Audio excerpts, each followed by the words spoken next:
everybody across America. This is Dave Zere. You are watching Breaking Point on Real America's Voice News. We have a super show today. We have Corey Lewandowski coming up in a couple of minutes, Trump's former campaign manager and head of the new PAC.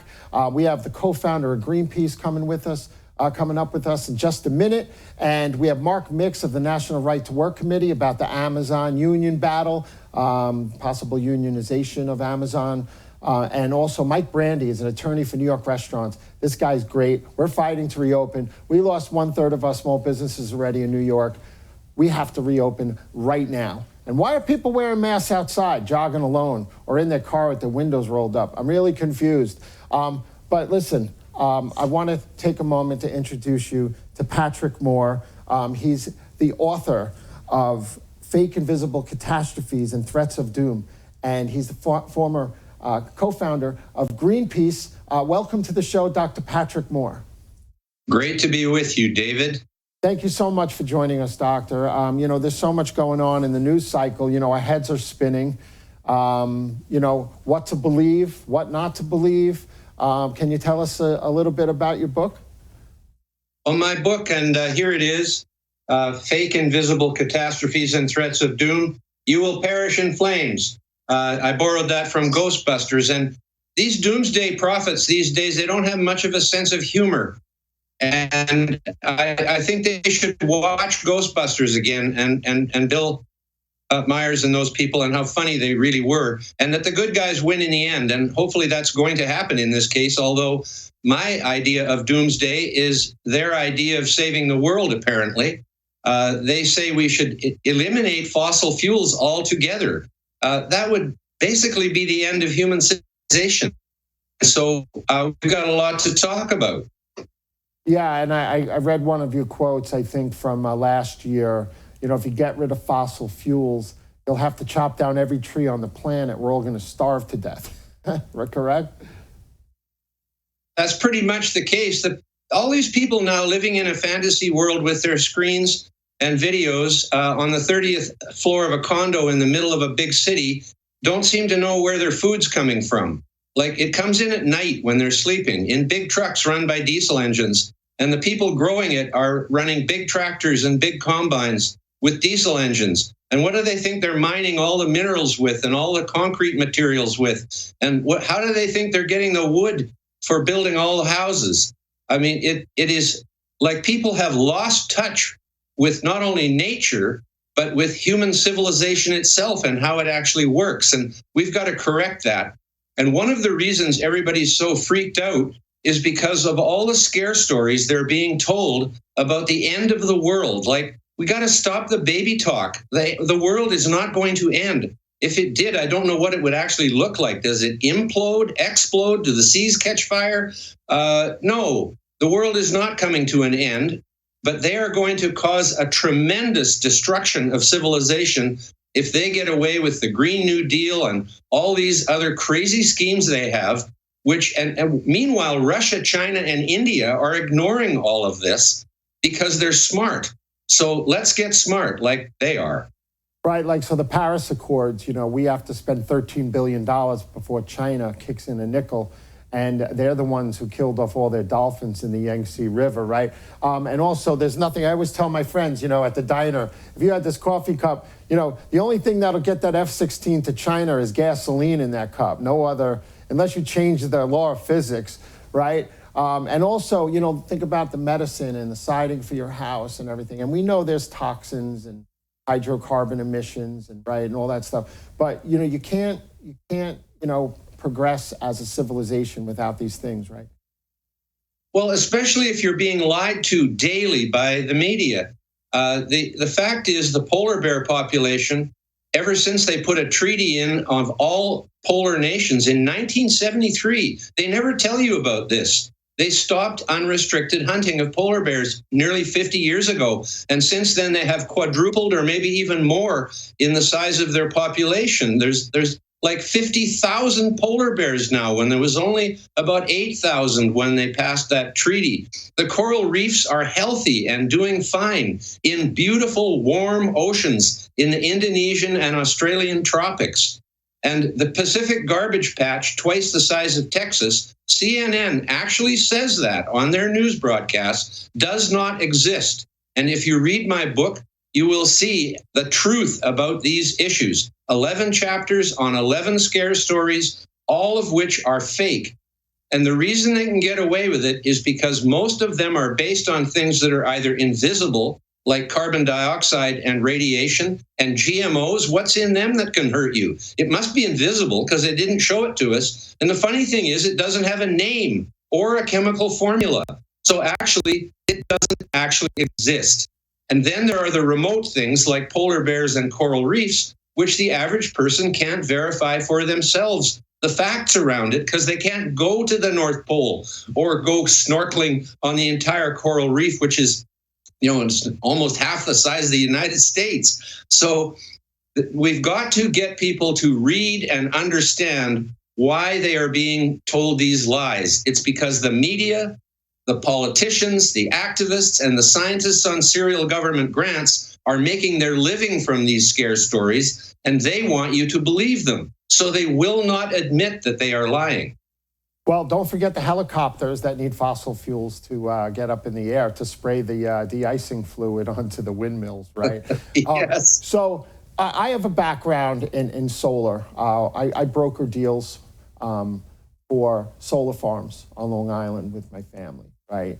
And, there's an understanding. We care about the environment. We want things to be, clean.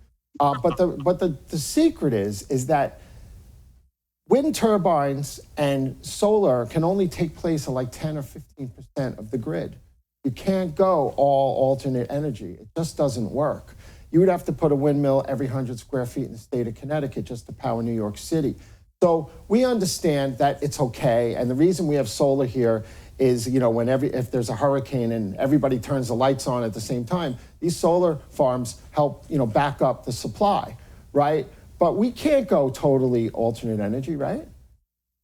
No, we can't. And we should remember that most of the solar and wind technology is built with fossil fuel machines. The mining of all the minerals and everything for the aluminum and all of the materials that go in to these machines are mined with big machines running with diesel engines again, usually. And the same thing for constructing them, manufacturing them. They actually, in most locations, they don't produce enough energy to make themselves.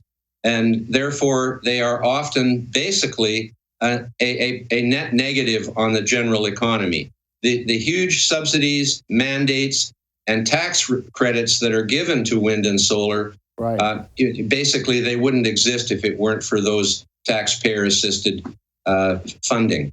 And then you have to take out bald eagle kill permits for your windmills, right? They kill 800,000 birds a year.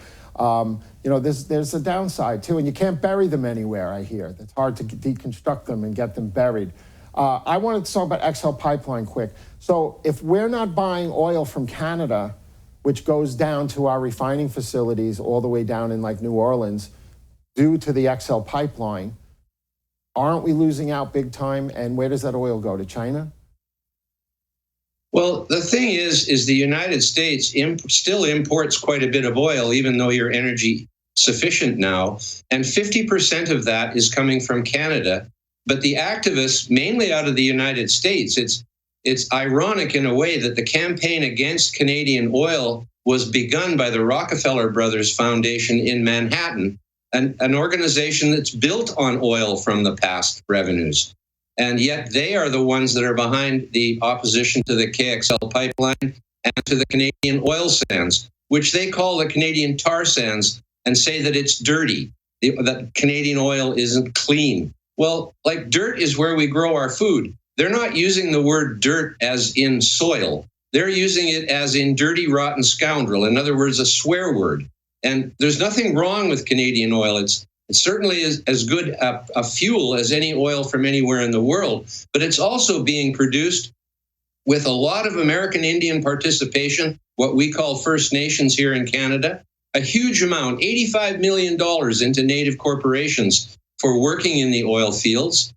And it has really good environmental standards and really good labor standards, like you do in the United States, only we have even more labor participation in unions in Canada than in the US. Whereas you could buy your oil from Venezuela or Saudi Arabia or Nigeria, but why wouldn't you buy it from your best neighbor to the north? And that's the real sad thing about this is, you know, we have a saying in Canada, when the elephant rolls over, it's kind of hard on the mouse. And you guys are the elephant and we're the mouse. There's no doubt about that. And here you are trying, not the United States officially under Trump was trying to help with this. But now you've got an administration that is opposed to bringing in oil from your most friendly neighboring country to the north. And I just don't think that's right. Well, Dr. Patrick Moore, I want to thank you so much for coming on. It's a really wise discussion here, and everybody go out and get Fake Invisible Catastrophes and Threats of Doom, and you can get that in all your retailers, right?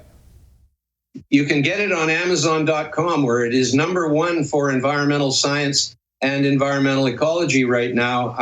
I'm just thrilled because it's really going over well, and word of mouth is getting people to buy it.